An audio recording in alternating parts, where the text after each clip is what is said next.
I've been through enough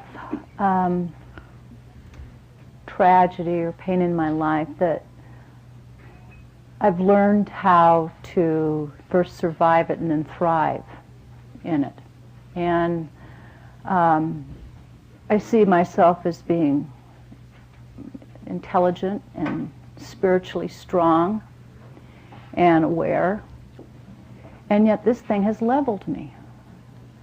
And well, it's understandable that when there's something that you want very much, any time that your life experience gives birth to a desire that you are not living, it is normal that there would be a tremendous disruption. Remember, when you feel strong passion, it means strong desire and no resistance. When you feel strong pain, as in this leveling that you're talking about, it means you have a powerful desire, but you are not a vibrational match to it. And the thing that is tricky about this is that it's hard to find yourself, make yourself be a vibrational match when you are observing what is.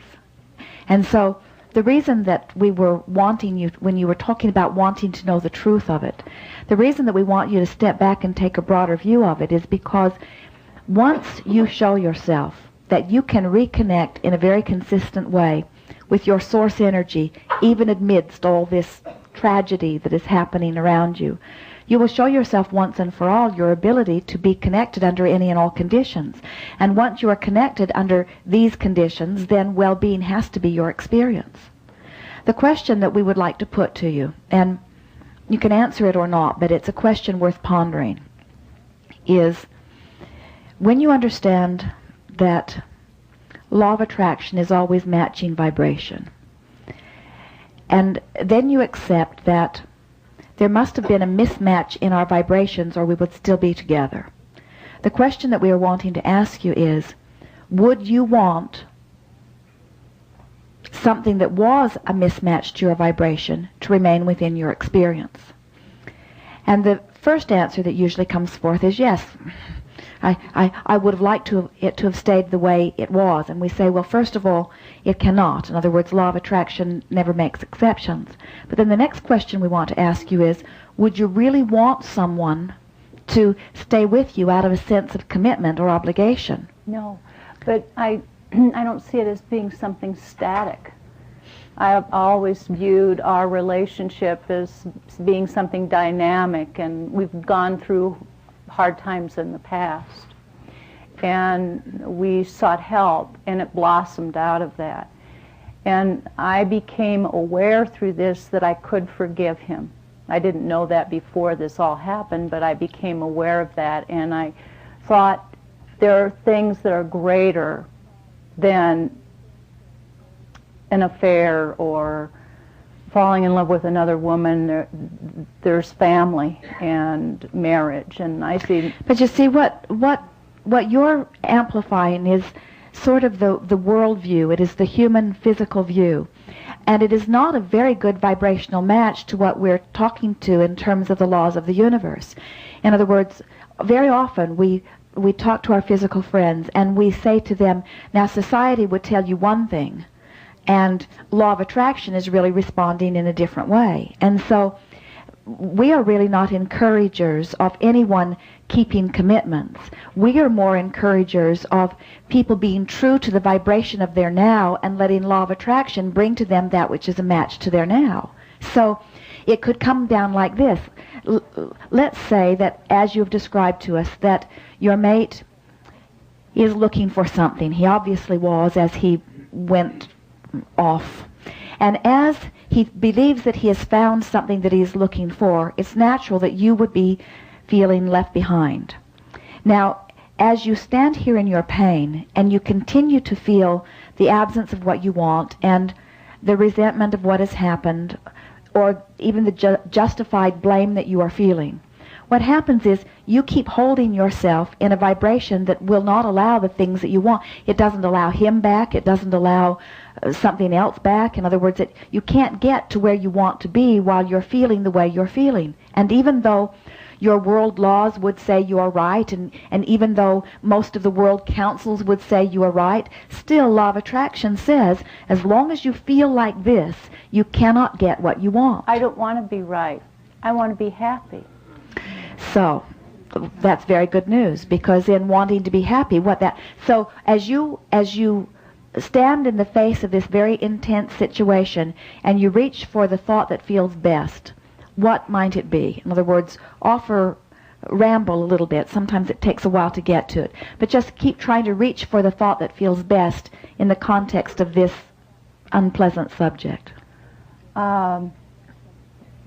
Freedom and enrichment in being a single mom, being single.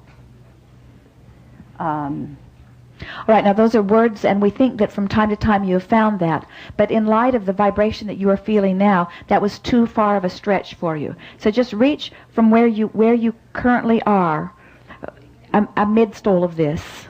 Just reach for the thought that feels best from where you are. In other words, reach for a genuine thought that is amplifying a true feeling within you. Reach for the best feeling one you can from where you are standing right now.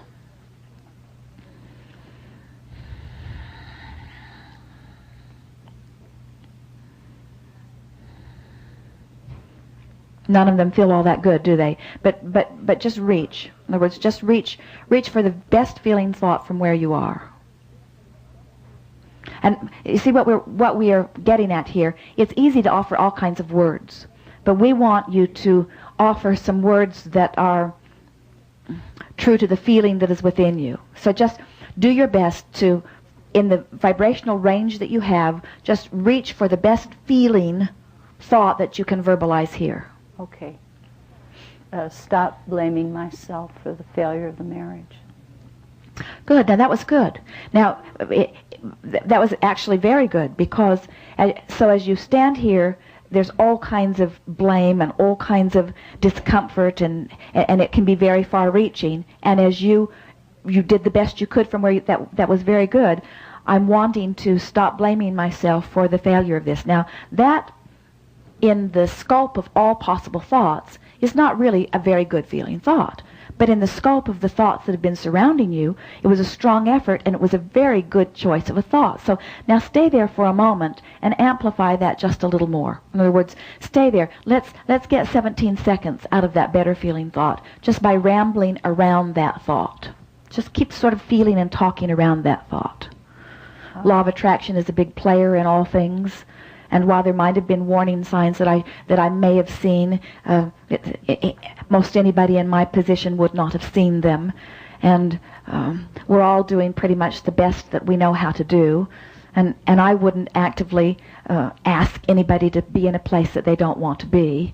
And now, we're not getting into the range of making you feel great, and we're not getting into the range of you looking for a new relationship, and we're not even getting into the range of you getting him to come back if he could change it. In other words, all you're doing is soothing yourself a little better and leaving yourself in a little bit better feeling place. That felt better. Now reach for another thought, a thought that the best thought that you can find from where you stand. Look at how far you've come since the divorce. You're eating again. You're sleeping again. Good. You experience some joy every day. Good. Very good. All right. Now, of those thoughts that you just offered, you came to a pretty good feeling thought. You're experiencing some joy in every day. Now let's milk that a little bit. Ramble there just for the good feeling that you can get from it.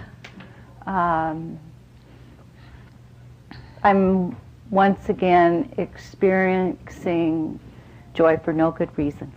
It just comes.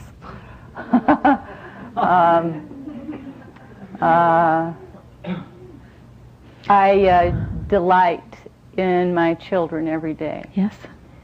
My patients enjoy coming to see me, and I enjoy them. I'm discovering that my joy is not dependent on someone else. I'm discovering that I can reconnect with a feeling of well-being, even with things in my immediate experience not being right where I need them to be. I'm discovering that I can set my own tone. Now, it feels much better, doesn't it? And as you said, you can feel that there's a range in your vibration. And as you came here, you came looking for some answers and in your powerful words looking for the truth for all of this. And what we are powerfully wanting to say to you in as deliberate and emphatic terms as we can give to you, that what this is all about is that you are a teacher of vibration. You are a teacher of well-being. And you cannot teach that which you do not know. And what you are in the process of remembering is that under any and all conditions, for no good reason, you can continue to stay connected to source energy and allow the energy that creates worlds, the God force that is your source, to flow through you.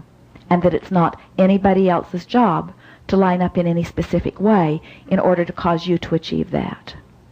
And as you hold that place, and you will more easily, in other words, as you say, you've come a very long way because it was your determination. You want to find joy again. And you are just beginning to tiptoe into the perimeters of that. In other words, there is so much more for you. It is our absolute promise to you that joy beyond anything that you've ever lived before is just before you, not a great distance before you. You're right on the brink of opening to it. This place that you are currently standing and this place that you've just passed through will give you enormous amounts of information that you can gently and lovingly offer to others, because, you see, this is a physical world where there are all kinds of people who are coming to us and coming to you and wanting someone to magically make everything better. And what you are, as we are teachers, that it happens from the inside out, you see. There will be a time, not very long from now, that you will see your mate, even in his new current experience, as a very strong partner in helping you to come to a very powerful realization that it's going to put you in a more powerful, deliberate, creative, joyful place than you could have ever been if it had not been for all of that. Thank you very much. I appreciate it. Neither one of you betrayed the other. In other words, neither one of you who have not kept your greater commitment or word to one another. Imagine a friend who joins you in the physical, who says, I want to be your friend, and I want life to always be good for you, but I see that you are weak, so I will always use my strength, and I will feather your bed. I will care for you in every way. I will keep you from any possible difficulty. I will use my strength. I will get out there and evaluate the contrast, and I will get out there and I will give birth to rockets of desires, and I will grow and feel powerful and glorious and deliberate in my experience, and I will take care of you, the one who cannot grow and the one who cannot care, and the one. Or imagine another friend who says, I see you as powerful as I. I see you as able to take care of yourself as I am able to take care of myself. I see you as a powerful creator examining contrast in the same way that I am examining contrast.